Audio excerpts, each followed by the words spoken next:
Maro le ngā rurue whatal whātu I tala mai Australia re Radio Samoa I le nei awa uli.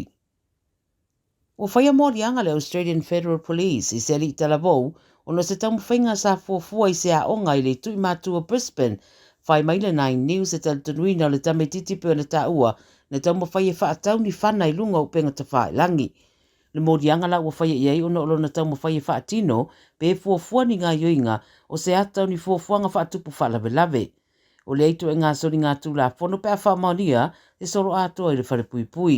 O whaero mai e leo leo iei se whaamatau mo le soifua manui o tangata lau tele a lo whaia nei suenga. Ai titi mai pe amara whaasapuru afe tangata lo o mōtisia mai le tise mai o lātou Malta I Victoria o na o le malolosi o matangi ma a awhia I le stete I le teimi ua tuanai. E oi ua mātere na pasi matangi te tele ma winga lolo wao le tau peitai, lo ngāru lue lava le vaenga o unanga whasosoani e wha mama, ma whasosoani le awhi o wala au o lo mana mia pia le whasosoani le temi nei. Ta ua le SES e o atu lava le siria ma le wha awhi, wala au na o ane, mo se whasosoani te tono le rua se puru whai tūra, ma e mātere lava I la auto uru ma me ua whaaleanga I nai whale. No ngāru lue lau whainga ruenga le tise toi whaola mo ria nisi ainga, o le tō tere na mōtisia mai le tise mai le asona nafi, ma lo whaatatata pēr pē toi o la atu I le so. Whaaleanga ina fo I awala ma au nanga o whiwa inga lau tele, ua mātere na tāo fia I le so, o na o le whaale tonu I awala. E toa whao, ua pu e leo leo na ua mai asa tūringa na whaia le tu I sauta I sa sae o mele pone le pō na pō. O leo leo no lato wa isa ta avale le Holden, talitonu wino sa ta avale na ngauia, o so o na alu solo I se tasi o mga ala I Dandenong, e lata I le vailuang o le pō na pō. E le itu wane I leo leo mai ua ina nga I atu I se kāpaka I Grand Pawn, so sola e seida awari I ia mamalanga atu I se isi ta avale o le itu ainga le MG.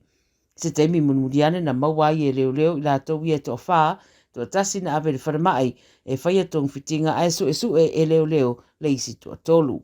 Lo whaataria se isi ripoti mai rea fo I whaalawelawe mai tu ai ngā sori ngā tu la whono whaapē nei ua matua I whaatupura I lava.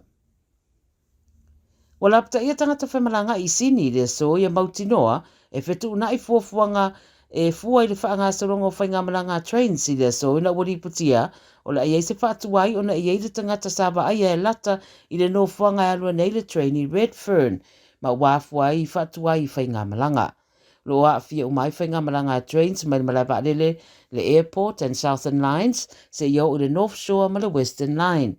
O whautu eina le ai swinga I no fuanga to two-way trains ma le umi e whaatari ai. Whautu eina pasese ina ia siakianga I le Sydney trains mo nisi swinga I whainga malanga I le so. Mo le tangata e pei ona li putia o lo whaataria se li poti mai leo leo pe o iei se whaamauninga po ua fia ia po stasi foi se awala ua uia ne ai. Tala muli e sidia ma le tolu sa furu no fuanga e au fia I le whaapitoa tele le Qantas e pe ona whaalauloa I le so e au fia I Amerika I mātū ma Amerika I saute. O whaapa ua I le company vaalele le tau ana pasese mo le fitu aso o lo whaia I le whaapitoa e sidia ma le limas furu afe no foa lo au fia I no fuanga ese anga I aia na whainga malanga I Amerika I mātū ma saute a matatu I le so. O isi pasese o Economy Fares e amata I le afe ma le fast food weaver I le alu ma le sau. Au fia I malanga atu mai sini I Vancouver o me le pone I Dallas ma Brisbane anga I Los Angeles. O lo au fia I fo I ma pasese whaapisi nisi le nei whaapitoa ma o whaalaulua whaatasi mai ma le whaalaulua ina o seisi malanga tu sa o fau wha o popo a le Qantas mai me le pone I Honolulu e amata ia meo le tausanga fau. O whainga mananga mai me le pone I Honolulu e tai whaatolu na aru le vaiaso ma o le aswaivo se tema e mai ai le nei whaapitoa. Tara ia le Radio Samoa mo le nei fo I awauni.